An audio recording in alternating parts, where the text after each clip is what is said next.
Non, pour moi, je peux vous le dire très simplement, je fais ces bâtiments quand mon père était déjà mort, et je sais que ça l'aurait rempli de joie de savoir que son fils faisait les musées de la Grande Guerre. Voilà. Non, j'ai rarement pensé à Corbusier en faisant ce projet-là, parce que j'ai pas besoin de penser à lui.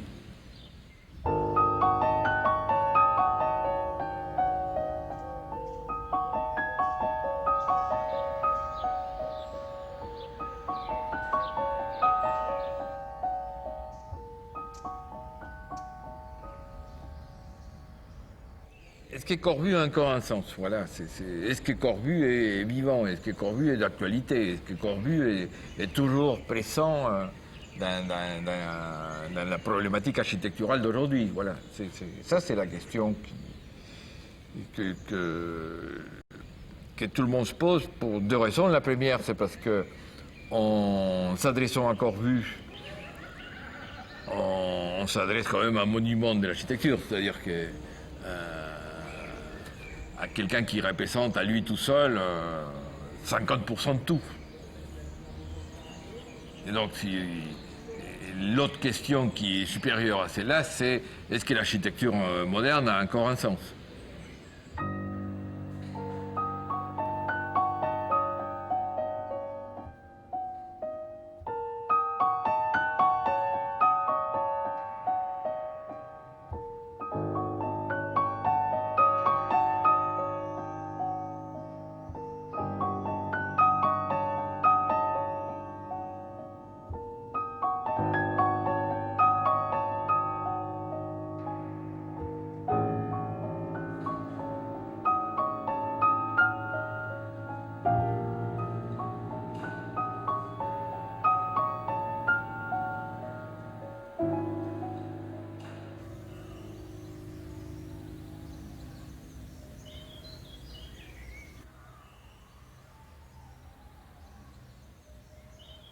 Corbu, pour moi, c'est essentiellement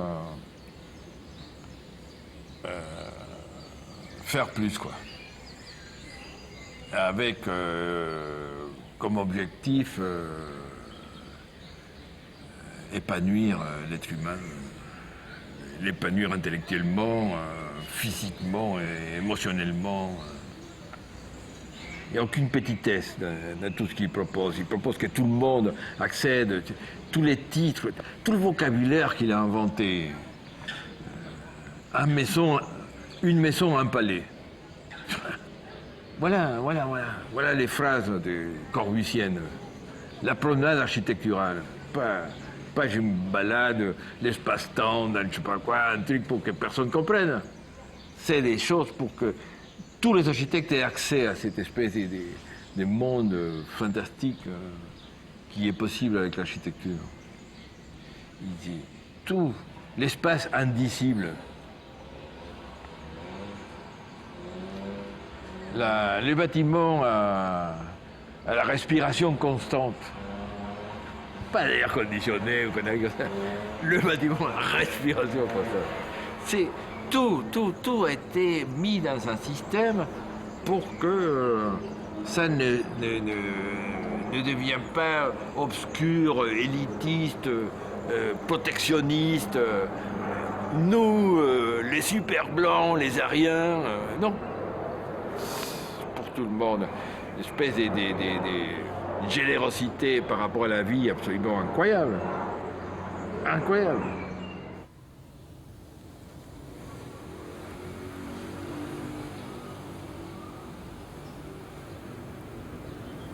Je crois que l'œuvre de Le Corbusier est une des grandes œuvres du XXe siècle. C'est une œuvre considérable par son volume, par le champ qu'elle couvre, de la peinture à l'urbanisme, en passant par l'architecture et la littérature, par les enjeux politiques, artistiques, techniques, sociaux qui la traversent. C'est donc, je crois, un continent, au même titre que l'œuvre de Picasso, que l'œuvre de Schoenberg, que l'œuvre de Proust, une composante fondamentale de cette culture moderne qui nous fait tels que nous sommes. par ses idées, parfois plus que par les bâtiments qu'il a laissés, mais indissociablement par ce continuum qui va de la pensée à l'œuvre plastique et bâtie. À la Villa Savoie, à part la première émotion qui est 1928, c'est incroyable. C'est-à-dire qu'on voyait cette espèce d'apparition, soucoupe volante pour nous au point de vue de l'imaginaire collectif. Et après, on voit que tout est simple. C'est de l'enduit, c'est pain blanc, tout est simple.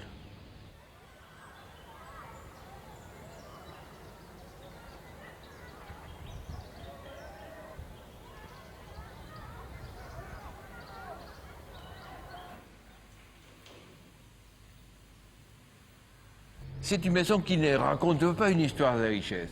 Il n'y a pas un bout de marbre. Tout est fait avec des choses extrêmement simples.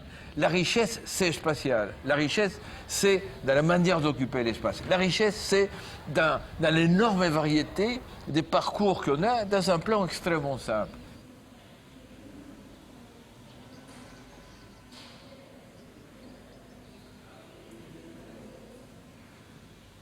Étant là, on a envie d'être intelligent, par exemple. Étant là, on a envie de bien boire.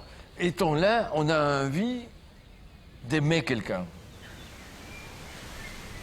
On n'a pas envie des choses désagréables. C'est tout simplement ça. Les sentiments architecturaux que nous cherchons, c'est donner suffisamment d'ampleur à l'espace, permettre à cet espace de bénéficier de la lumière du bon Dieu. Pourquoi? Parce que la lumière naturelle, elle est d'une beauté. Quand on l'a fait pénétrer, quand on l'a fait s'asseoir, quand on l'a fait s'arrêter sur une matière, c'est d'une beauté absolument émouvante. Mais ce n'est pas une émotion à pleurer, c'est une émotion à la petite chair des poules, celle du petit froid.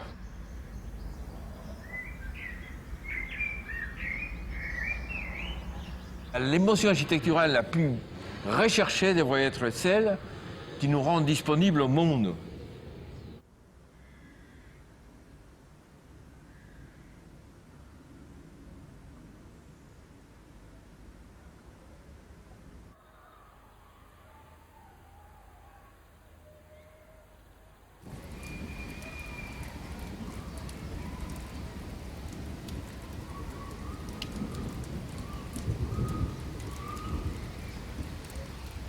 Je me sens absolument un héritier potentiel de Le Corbusier, oui.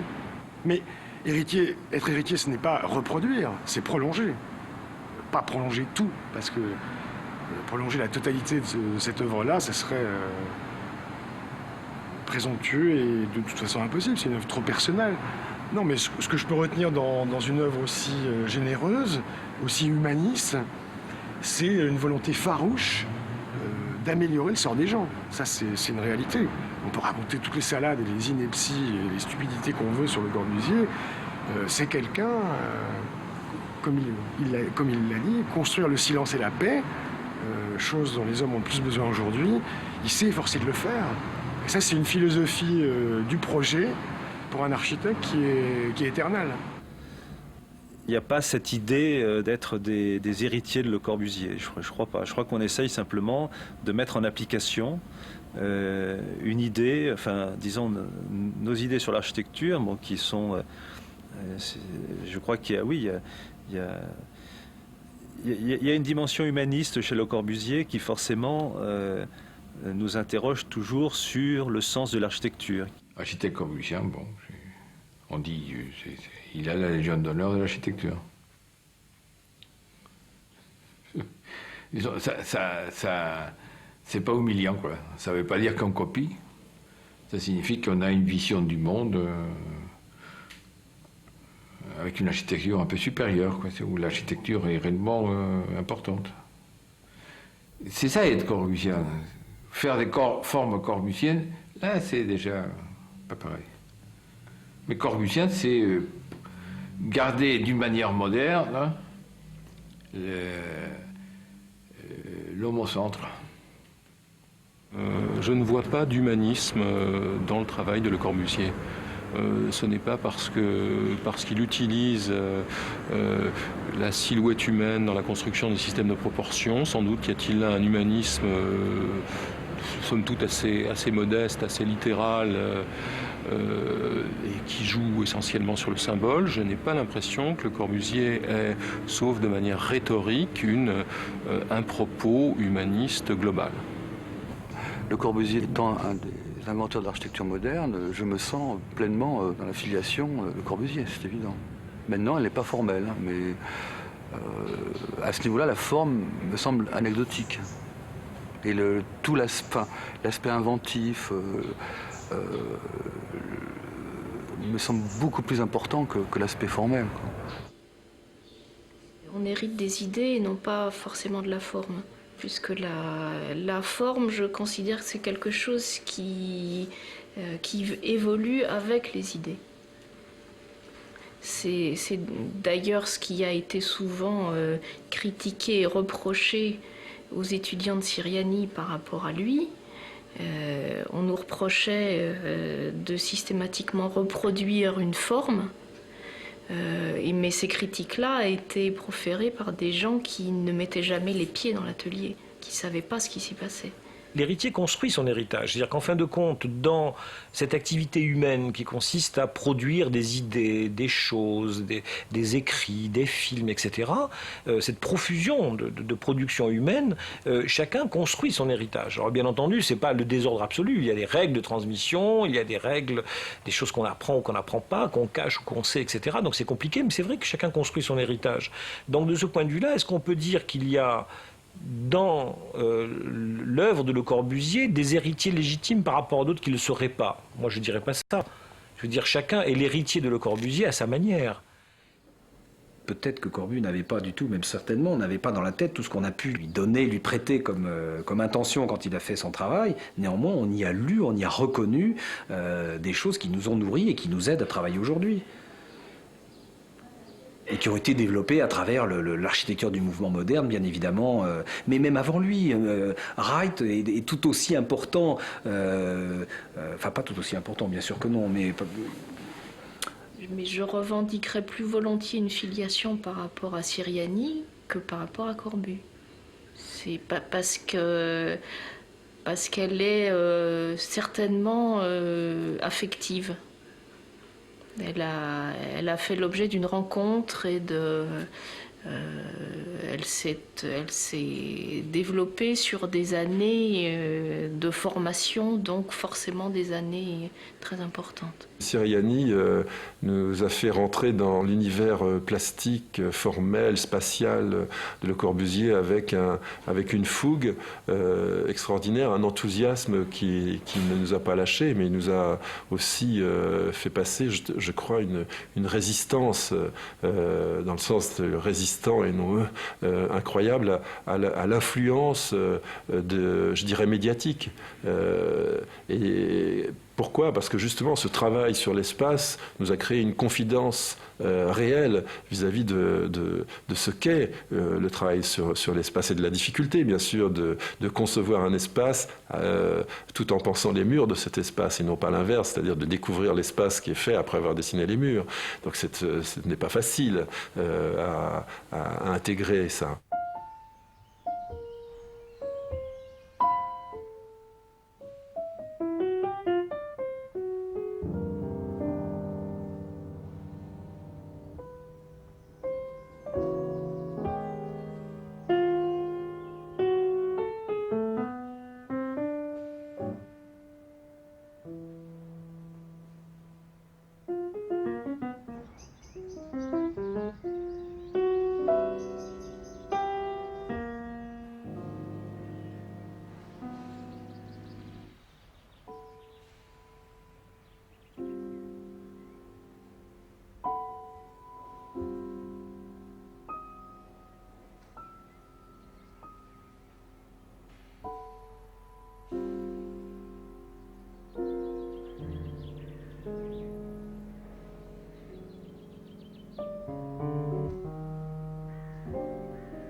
Il n'y a de transmission que dans la déformation. que précisément dans l'anamorphose, dans un reflet qui est déformé et dans lequel on ne peut voir l'œuvre originale ou le point de départ qu'en introduisant un miroir qui, tout d'un coup, permet de retrouver les traits familiers. Je dirais plutôt, ce que nous utilisons, c'est ma traduction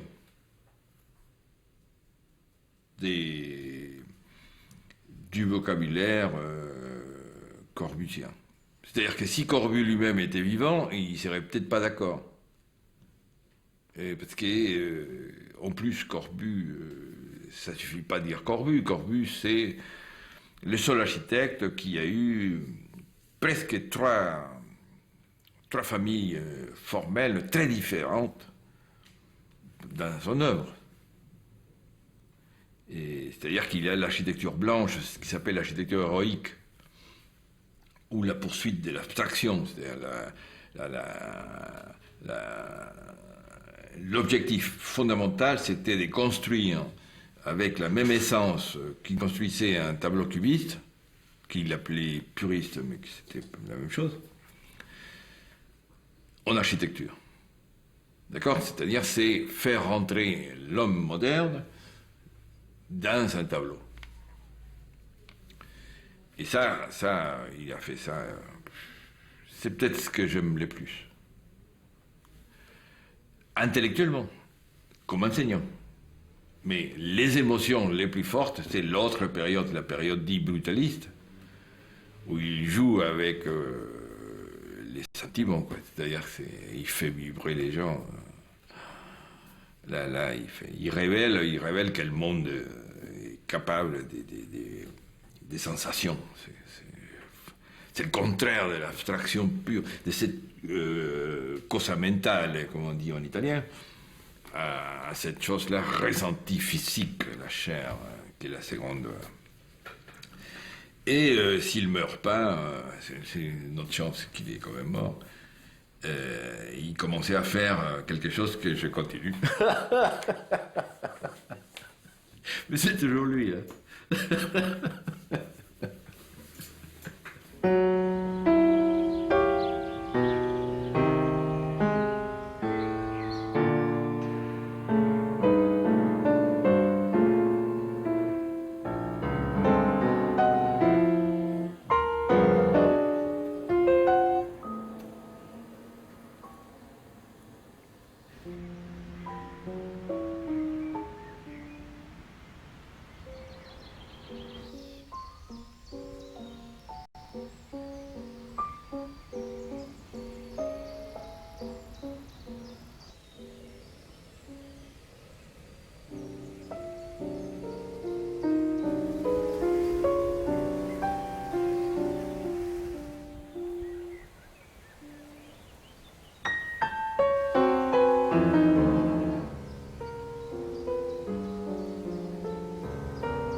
Il y a une série A en architecture, il y a une série B, et nous essayons de rester dans la C. Regardez la période dans laquelle on est. D'accord? Dans la série A, il y en a 4. Dans la série A, ces 4-là sont là, pas parce qu'ils sont des magnifiques êtres humains, c'est parce qu'ils correspondent à des périodes fondamentaux pour l'architecture. Le premier, c'est Imhotep, l'Égyptien, qui, un jour, Dieu seul sait, ou peut-être pas Dieu, mais la nature seule sait, comment il a décidé qu'on coupe une pierre de cette taille-là pour ces murs-là. Et que si le mur est plus haut, plus bas, plus machin, à ce moment-là, la pierre doit être différente. Il invente, pour moi, l'architecture. C'est-à-dire le moment où il décide, d'accord, faire un projet sur le fait de construire. Il ne décide pas de faire une chambre, machin, un bordel, ce sont des choses nécessaires. Il dit, si vous voulez que le mur apparaisse comme il doit être, ou si vous voulez qu'il soit beau, qu'il soit mémorable, etc., il faut que les pierres soient comme ça et qu'on les monte comme ça. Pas simplement une raison technique, pas simplement une raison économique, pas simplement une raison de localité, parce que la pierre était là, pas simplement parce qu'on pouvait ou pas la porter, etc. C'est une décision. Ça, c'est l'invention de l'architecture pour moi, et pas la cabane Adam et tous ces conneries-là. B. Iktinos, le grec. Il dit, pour que ça soit bien, il faut une correction optique. Sinon, la chose se voit déformée. La chose ne se voit comme elle doit être. Et il invente la correction optique. Voilà un autre moment absolument immense. Troisième élément, Brunelleschi. C'est le premier qui, dans ses églises, décide qu'il y aura moins de lumière latéralement pour qu'on apprécie plus la lumière du centre. Saint-Esprit, Florence. Et il invente l'espace moderne. C'est-à-dire, c'est lui qui est éclairé comme on veut. C'est-à-dire, il le module.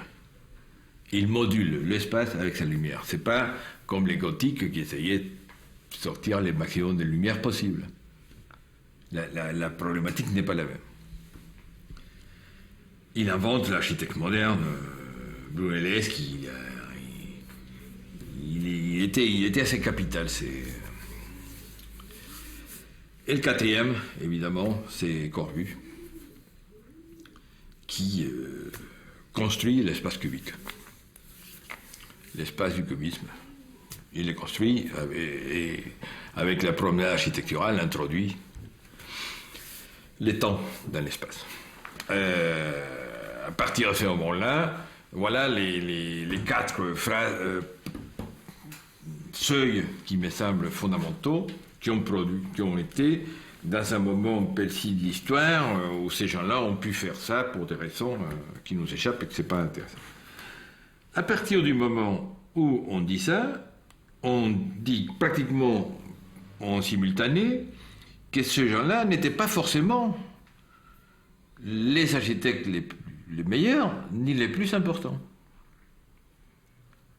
Ils étaient de la série A, c'est-à-dire celle qui fait que si on fait partie, on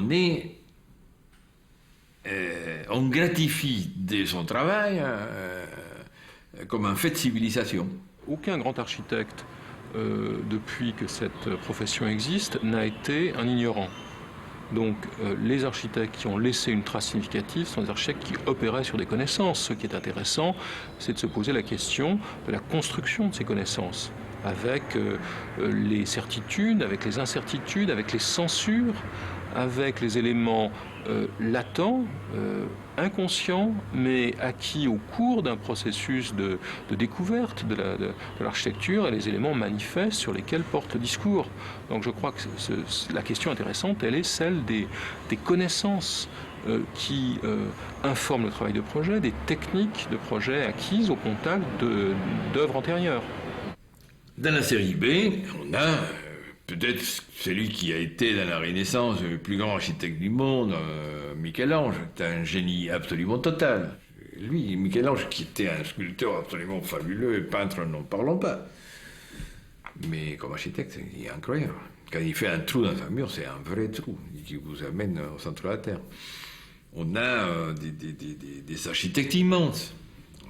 On a Mies van der Rohe, on a Aalto, on a Louis Kahn, on en rappelle ici. Mais c'est série B, ça. Il y a une série C à laquelle nous pouvons aspirer si on fait son travail super bien. Sinon, on est série D. On peut me dire que je suis peut-être une Seriani pure et dure, mais je me sens absolument pas systématique dans mes réponses. Je me sens très contextuelle dans les réponses et de plus en plus, je me sens... c'est vraiment l'élément de base qu'est cette culture de l'espace moderne. Pour moi, c'est l'opacité, c'est la lumière, c'est la fluidité, c'est les relations intérieures-extérieures. Et c'est ça, aujourd'hui, que j'ai l'impression de chercher à manipuler, mais sans référence consciente, en tout cas, on pourrait dire. Je ne cherche pas à avoir une référence consciente, à dire, à me revendiquer comme une architecte de l'espace moderne. C'est parce que je le vis, je souhaite le vivre absolument avec évidence dans mon travail. Mais avec évidence, ça ne veut pas dire que c'est simple et que tout va bien et que ça ne me pose pas mille questions, mais c'est parce que je pense que j'y adhère, mais totalement. Pour être moderne, il faut être essentiellement centré sur l'habitat. Parce que la conquête la plus grande de la modernité, c'est ça. C'est la même architecture pour tous. Nous ne sommes pas en train de faire des palais ou des monuments. Nous sommes dans ce que la modernité a réellement inventé, qui est ça. La quantité plus que la qualité. Non, les droits à l'architecture pour tout logement. Ça, c'est moderne. Ce qu'ont apporté les modernes, c'est en fin de compte l'idée que l'espace, ça existe, et que l'espace, c'est pas simplement la façade sur la rue, et que l'espace est aussi interne, et que l'espace est une œuvre en tant que telle, c'est pas simplement une commodité, et que donc créer un plein et un vide, y passer de manière directe ou indirecte, etc., c'est faire un véritable travail, à la fois lié aux usages, c'est-à-dire c'est offrir de la commodité, le célèbre discours sur la cuisine laboratoire, sur la suppression du corridor comme un espace perdu, etc. Bon, donc il y a eu ces apports-là conceptuels très importants sur les usages, mais en même temps sur une dramatique de l'espace.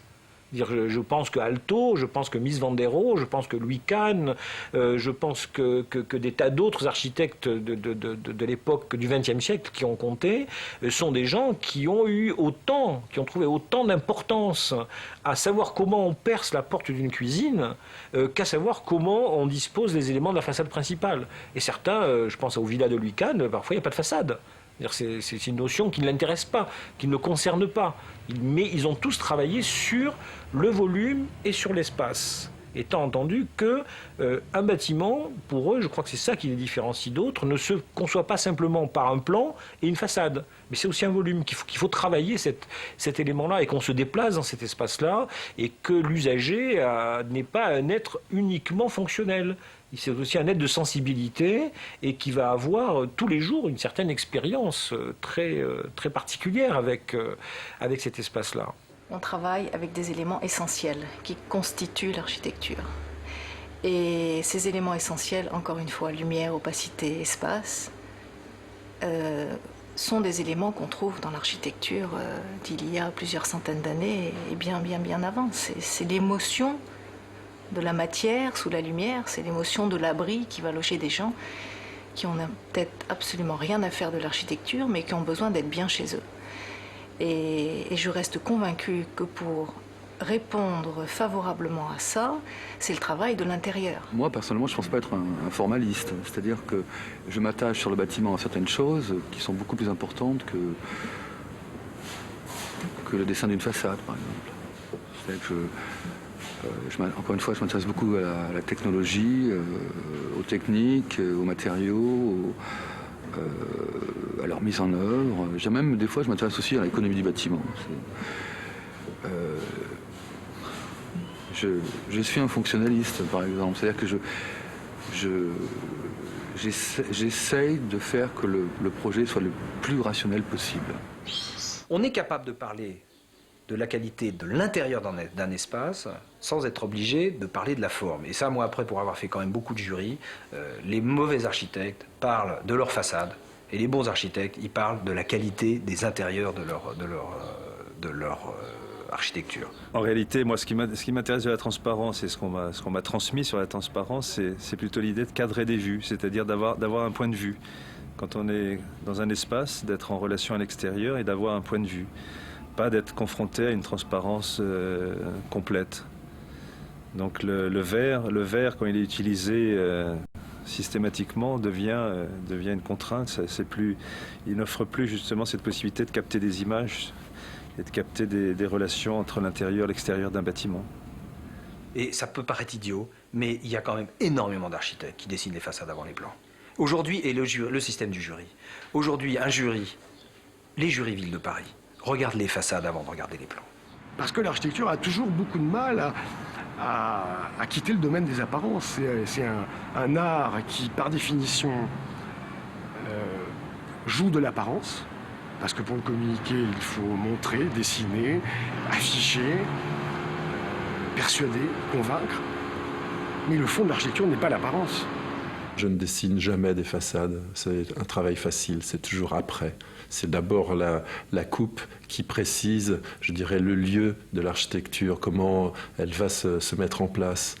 Et c'est la chose la plus difficile d'ailleurs à communiquer dans un concours d'architecture, par exemple, ou quand on présente même dans une revue. Les journalistes présentent rarement des coupes, parce que c'est le dessin qui est le plus abstrait, le plus difficile à faire partager dans une lecture.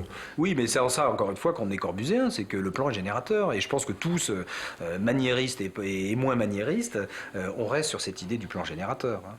L'émotion, elle vient en donnant du volume au plan et à l'idée. C'est-à-dire qu'on a en parallèle dans le travail du plan ou de la coupe à l'esprit qu'on est un individu qui rentre dans le projet, qui se met à l'échelle du projet, qui se met un peu à l'écoute de l'espace et qui va recevoir la lumière, va percevoir des vues, va en fait réagir d'une manière sensuelle par rapport à l'espace conçu.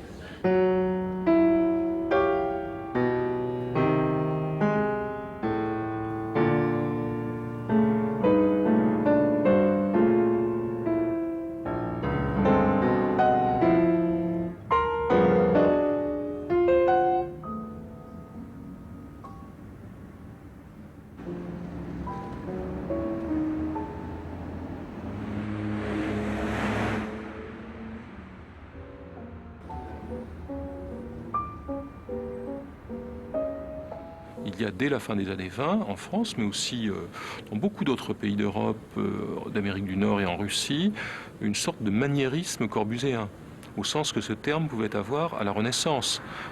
Bramante ou Michel-Ange, utilisant des motifs de la première Renaissance, de Brunelleschi ou d'Alberti, les déformant, les transformant, les déplaçant. Donc il y a un maniérisme corbuséen qui apparaît dans les années 20 et qui ne cesse de se développer selon des axes différents. Certains thèmes, comme par exemple le néo-vernaculaire des maisons Jaoul, sera à l'origine de démarches ici ou là dans les années 50. Les villas blanches des années 20 seront utilisées par d'autres et seront à l'origine d'autres démarches de projet. Donc, au fond, Le Corbusier a construit un répertoire extraordinaire permettant toutes sortes de maniérismes corbuséens. Et la pluralité est inscrite dans l'œuvre elle-même et on en a beaucoup de témoignages dans l'architecture des années 50 à aujourd'hui. Il est hors des questions qu'on puisse dire que Corbusier a vécu et que maintenant nous sommes dans une ère nouvelle, etc. Ça, si on veut rester intelligent, voilà ce qu'il ne faut pas dire. Ça fait partie de rester intelligent. Sauf que Corbusier prend maintenant plus la position d'une adhésion à lui par rapport à d'autres choses. Il fait partie de l'incontournable. Et donc, auquel on fait référence si nécessaire.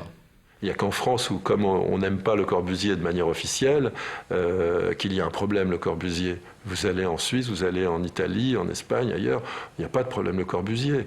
Nous, on a eu besoin de tuer un père qui n'a jamais voulu être le père de personne.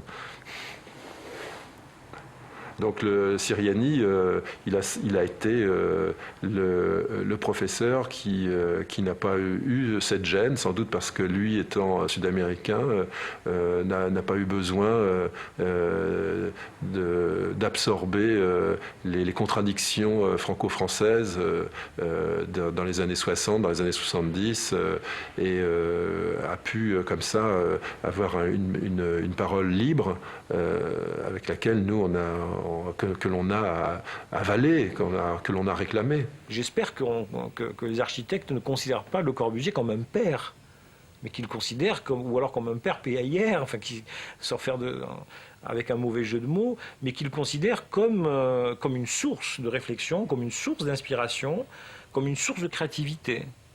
Mais ceux qui font du néo-corbusianisme, je trouve que c'est pas une bonne solution, ni pour Le Corbusier, parce que forcément c'est moins bon que du Le Corbusier à la limite, ni pour eux-mêmes, parce qu'il y a une perte quand même d'identité.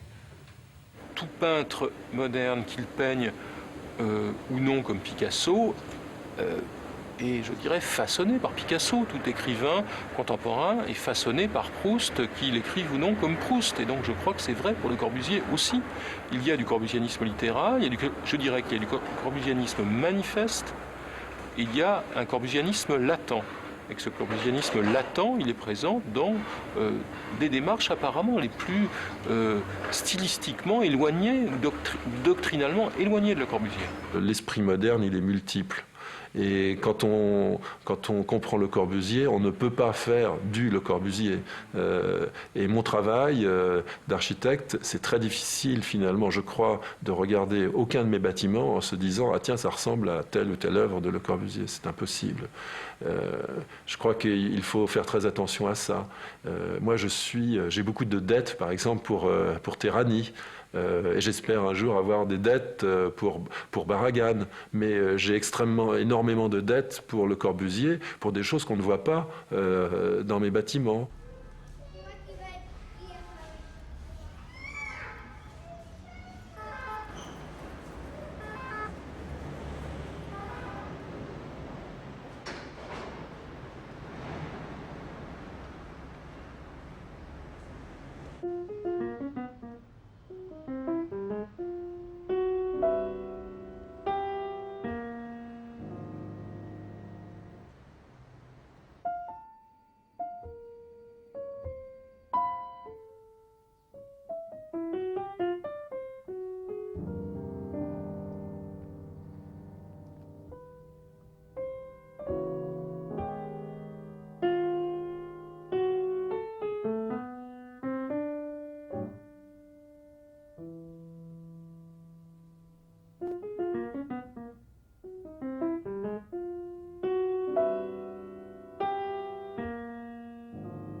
La culture architecturale, elle est comme la discipline synthétique. C'est-à-dire, elle a une tendance à pouvoir rentrer toute dans une valise. Ça n'a pas besoin d'un wagon, des trains. Mais je pense que un peu, c'est voilà ma fierté. Ma fierté, c'est que de cette valise, je ai sorti quand même une petite sacoche que j'ai distribuée à un millier d'architectes dans le monde. L'enseignement de Siriani nous a appris à tenir bon coûte que coûte, parce qu'on savait pourquoi on faisait les choses, on savait pourquoi on dessinait, on était capable d'expliquer chaque choix. Aujourd'hui, les étudiants, quand on leur demande de résoudre une question, sautent sur les moyens. Ils utilisent d'abord les moyens. Ils disent, voilà, je vais mettre un mur là, je vais mettre une fenêtre comme ci, je vais mettre une fenêtre comme ça. Le pourquoi, c'est-à-dire quel est l'objectif recherché à travers ce moyen, n'est pas annoncé. Le maître mot de Ciriani, dans son enseignement, c'était l'hypothèse. Quelle est ton hypothèse? Ça veut dire quel est ton but? Quel objectif tu te fixes? Quel va être le fil conducteur du développement de ton travail? Et à partir de là, ce fil conducteur, c'est une espèce de référence permanente. Ça, c'est vraiment ce que j'ai appris chez Ciriani et que j'essaye d'initier à mes étudiants. C'est un enseignant qui fait travailler sur l'espace. Travailler sur l'espace dans sa tridimensionnalité, mais d'une manière absolue, c'est-à-dire que c'est une vraie discipline. C'est une vraie discipline, c'est-à-dire on ne développe pas l'espace dans ces 3 dimensions. Surtout maîtriser cet espace sans une quantité de croquis, de plans précis, de coupes, de sections du bâtiment. Et ça, évidemment, c'est un travail, il faut le dire quand même, c'est un travail très laborieux. De décomposer l'espace au travers d'autant de dessins, c'est très laborieux. C'est beaucoup plus laborieux que de faire une boîte avec une enveloppe en verre et de mettre des sérigraphies dessus. Ça ne demande pas tellement d'efforts sur le plan de la conception spatiale. Alors que l'architecture, si elle n'est pas pensée du dedans, elle ne peut produire que de l'apparence. Et donc le travail sur l'espace, qui est quand même le moyen de partir du dedans pour aller vers le dehors, c'est bon, tout d'un coup, il y a très peu de gens qui savent l'enseigner parce qu'il y a très peu de gens qui le pratiquent. La progression est une notion très déterminante dans l'enseignement de Ciriani. Le génie n'est pas le problème. Le talent est le problème, pas le génie. Être doué ou pas n'est pas une chose fondamentale. Ce qui compte, c'est le processus, le progrès, une certaine humilité par rapport à cette notion d'avancement et de perfectibilité. Le fait de ne pas être pressé de construire, pour moi, venait directement de l'enseignement de Ciriani. Il n'y avait aucune... rebâtir le monde ne faisait pas partie de mes préoccupations. Je pense qu'il éveillait en nous une certaine forme de curiosité qui me faisait penser que 5-6 ans d'études ne suffisaient pas.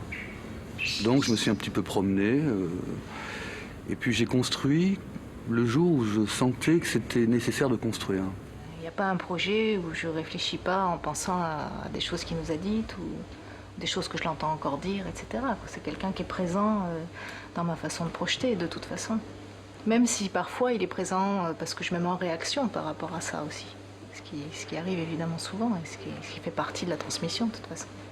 J'ai essayé, pour rendre l'ensemble des 4 maisons équitables, de jouer sur la qualité des vues et des terrasses ou balcons en règle générale. Alors il y a une chose... Tout le monde sait de quoi on parle?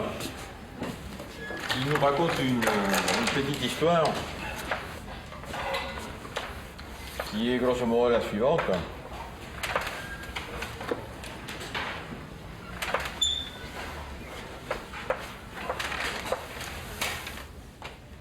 On a une équerre basse assez solide et une haute, non?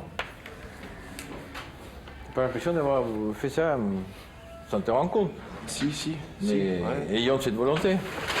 Disons que c'était quand même presque le point de départ, ça. Donc j'ai essayé de. Et donc, quels sont les éléments qu'il faut que tu sauvegardes?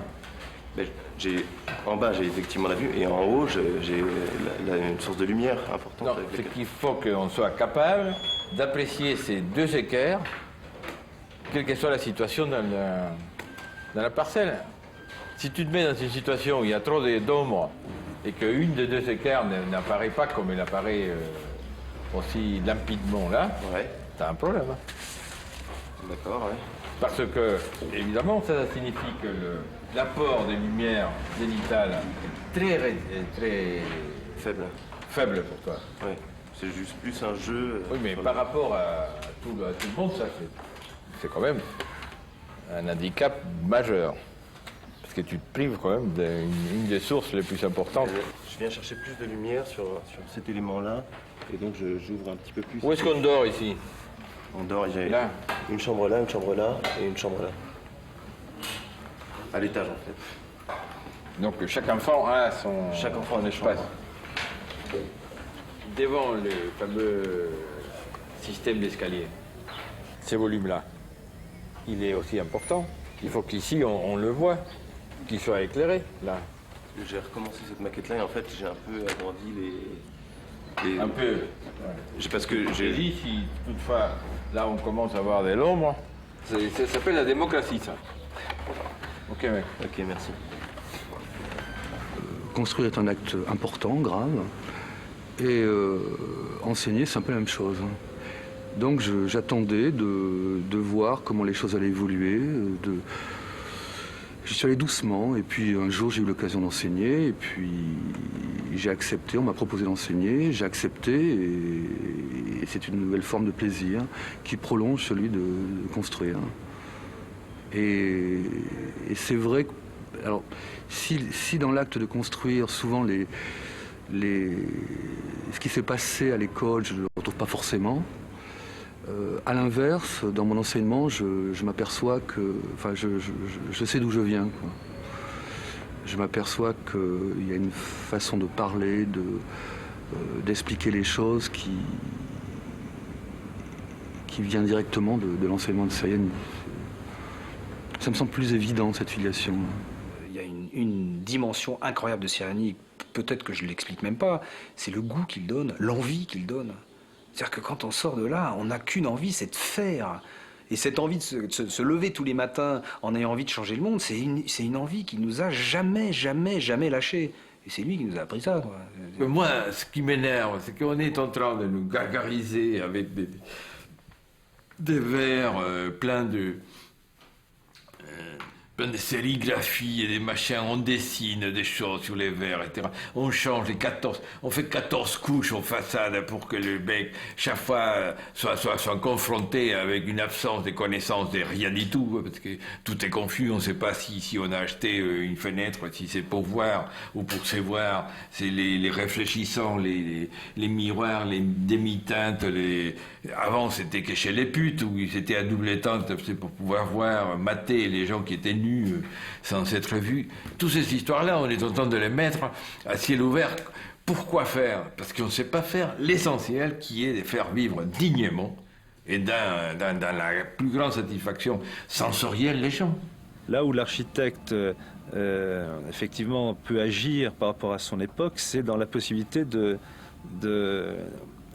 traiter l'espace du pauvre aussi bien que l'espace du riche. Mais ça, et c'est pour ça que je crois qu'une des pratiques les plus importantes est que l'architecte travaille sur la question du logement social, parce que c'est là où on peut apporter des qualités d'espace, toujours dans des cadres complètement exigus, mais essayer d'apporter ces repères, Oui, il y a une forme de morale. C'est-à-dire qu'un architecte, c'est quelqu'un qui a une morale.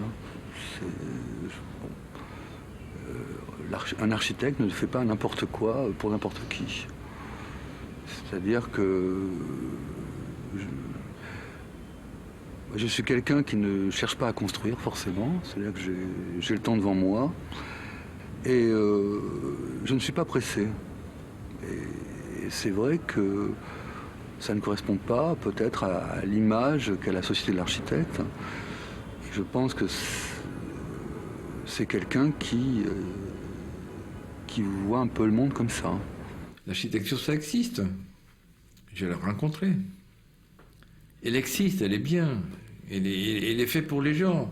Ça transcende la vie de l'homme. Elle n'est pas faite pour assujettir l'homme à rien. Bien au contraire.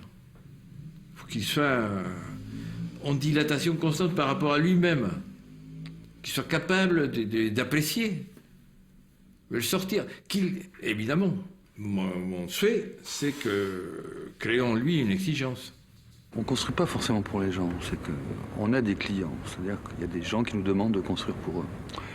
Mais je crois qu'on construit pour un idéal. Eux nous demandent du quotidien, souvent. Nous, on construit pour un idéal, enfin je construis pour un idéal, c'est-à-dire que j'ai dans ma tête l'image d'un univers qui serait presque parfait. Et à travers certains projets, on essaie de se rapprocher de cette image-là. Et c'est vrai qu'on on construit pour que le monde soit plus beau. On trouve parfois que le monde est laid, et on essaie d'apporter quelque chose en plus, c'est-à-dire d'apporter ce qui nous semble manquer à un endroit précis.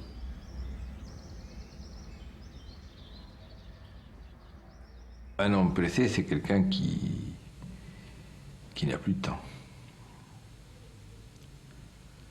Et j'ai le temps. J'ai tout mon temps.